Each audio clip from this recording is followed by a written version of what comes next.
Did you know that one of the most significant feuds in history wasn't fought with swords or cannons, but with books? Intrigued? Stick around, because what we're about to explore may change the way you think about civilization itself.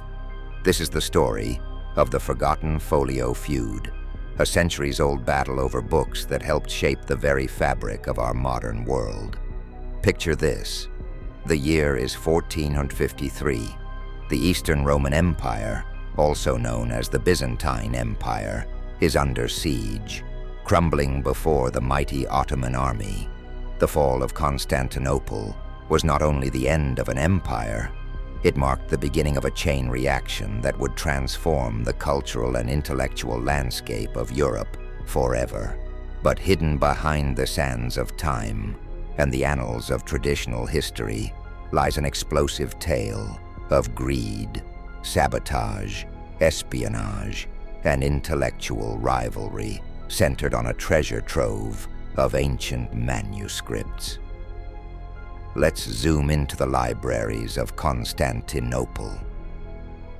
For centuries, the Byzantine Empire had been the custodian of countless works of Greek and Roman antiquity.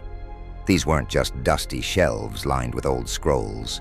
No, these were masterpieces, works by Plato, Aristotle, Ptolemy, and Euclid, texts that contained the hard-earned wisdom of ancient civilizations, works that at that time had long vanished from the libraries of Western Europe.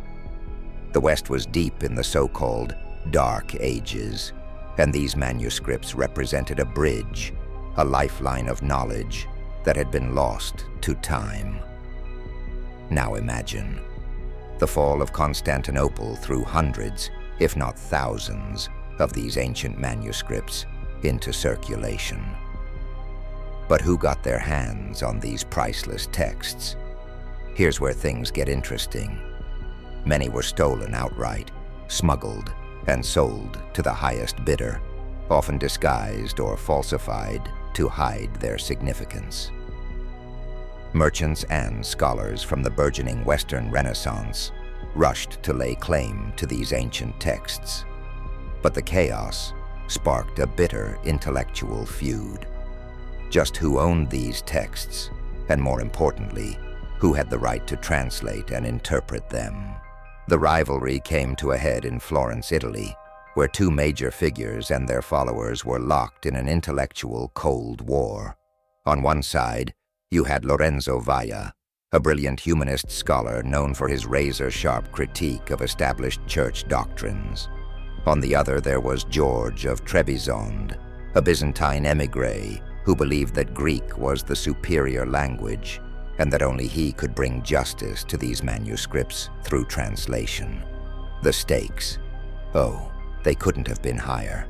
Whichever scholar gained dominance in translating and circulating these texts would influence the intellectual and cultural direction of Europe.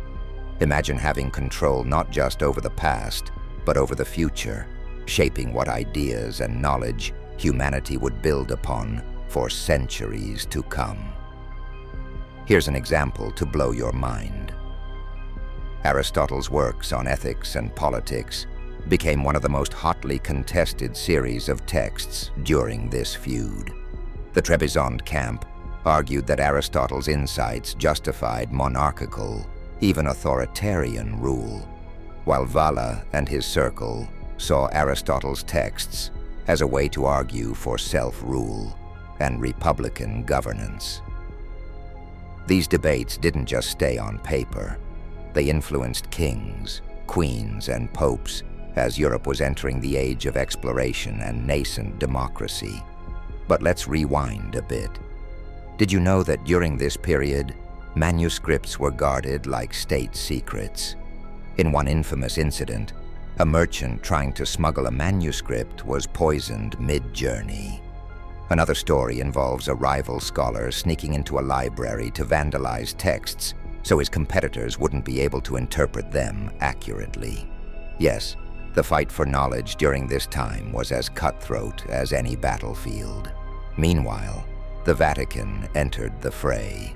They were desperately trying to recover texts that could either affirm church doctrine or be wielded against it. And let's not forget about Cosimo de' Medici, the patriarch of one of history's wealthiest families, who bankrolled secretive expeditions to acquire manuscripts, sometimes buying them outright from desperate fleeing Byzantines.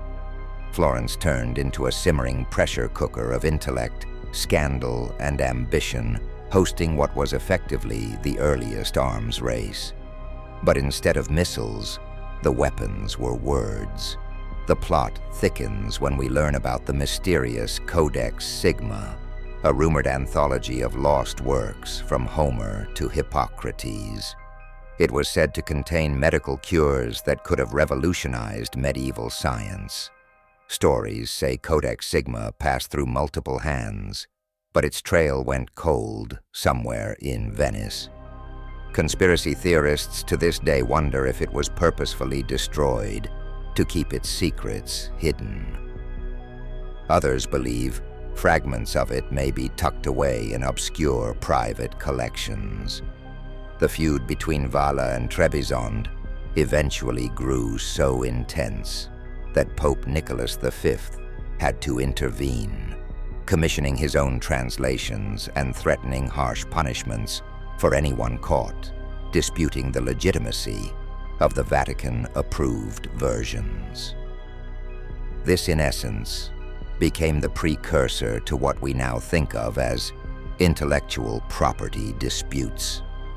It's hard to believe, isn't it, that the West's rediscovery of ancient knowledge wasn't some peaceful Renaissance rebirth, but more like a Game of Thrones scenario with backstabbing, intrigue, and betrayal. Fast forward. Did this feud ultimately settle anything? Kind of. By the late 15th century, with the advent of the printing press, these texts could suddenly be mass-produced. The hoarding and exclusivity of ancient knowledge began to fade. But remember that Codex Sigma. Its mystery still tantalizes historians to this day. The forgotten Folio Feud wasn't just about books. It was about who got to shape the blueprint of modern thought. It was about using the wisdom of the ancients to chart a course into the future. Think about it.